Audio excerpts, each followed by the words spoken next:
Hi guys, welcome back. Lesson 9, Tables of Equivalent Ratios. So today you will understand that a ratio is used to describe the relationship between the amount of one quantity and the amount of another quantity. You're going to understand as well that a ratio table is a table of equivalent ratios. This is something that I've actually showed you in the past, so hopefully this looks familiar and that this will be a relatively quick lesson for you. So if you do not already have your workbook open, please open it to page S32 where you will see the Lesson 9 Example 1.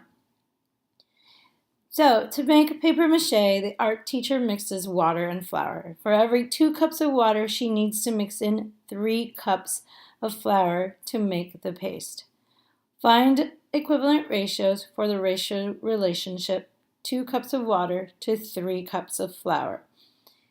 To represent the equivalent ratios in the table below. So, hopefully by now you have recognized your ratio. We're going to plug in 2 cups of water on the table here and 3 cups of flour. That gives us a ratio of 2 to 3. Now, let's say we multiply 2. So we want double the amount of water. And that 2 times 2 gives us 4. And we're going to multiply 2 on the other side, because we're doubling the amount of flour as well. So 3 times 2 equals 6. This, my dears, will still represent the ratio of 2 to 3. It is still an equivalent ratio. So now let's say you're going to multiply 3 on both sides.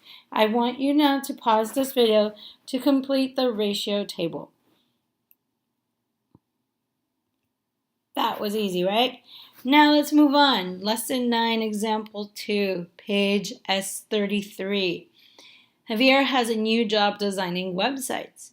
He is paid at a rate of $700 for every 3 pages of web content that he builds. I am in the wrong profession. So if I was to get paid that much, think about it.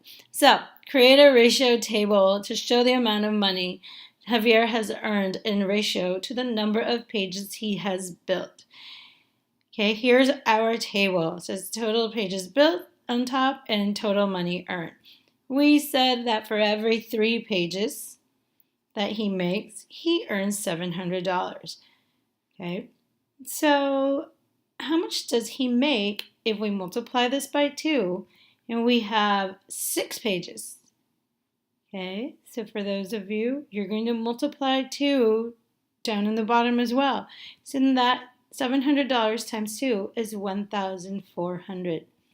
Now you're going to multiply by 3, you get 9, and that gives us $2,100,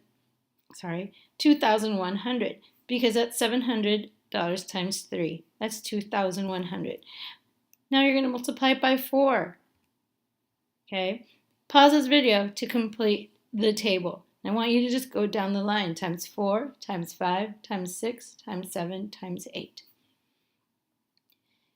Now, Javier is saving up to purchase a used car that costs $4,200. How many web pages will Javier need to build before he can pay for the car? Hopefully by now you've either realized, oh yeah, 700 goes into 4,200 this many times, or you already have it down here in your table. Okay, so in your workbook, I want you to answer your question in this form. Javier will need to build blank web pages in order to pay for the car. Okay, pause this video to complete this problem. And sorry about that, I got click happy. All right, I'm gonna walk you through this one. Exercise 1, page S34. Spraying plants with cornmeal juice is a natural way to prevent fungal growth on the plants. It is made by soaking cornmeal in water. I never heard of that. Using 2 cups of cornmeal for every 9 gallons of water. I've underlined here 2 cups of cornmeal for every 9 gallons of water. So I'm hoping that you recognized your ratio. Complete the ratio table to answer the questions that follow. Here is your table: cups of cornmeal, gallons of water. And so 2 cups of cornmeal for every 9 gallons of water. Our ratio is 2 to 9. I'm going to multiply 2 times 2 and 9 times 2. I'm really click happy today. What does that give me? So I want you to complete the rest of this table.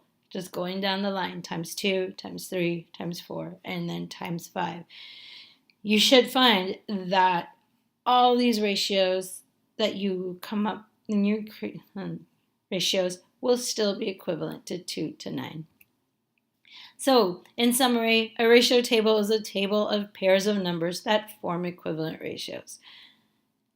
Your next steps: finish exercise 2 and 3. When you are done and feel ready, get an exit ticket from me, Miss Caldwell, or it should be on this shelf by my desk. Your homework, if you do not finish it, is to finish exercise 1 and 2. All right, guys, that's it for now. Till lesson 10.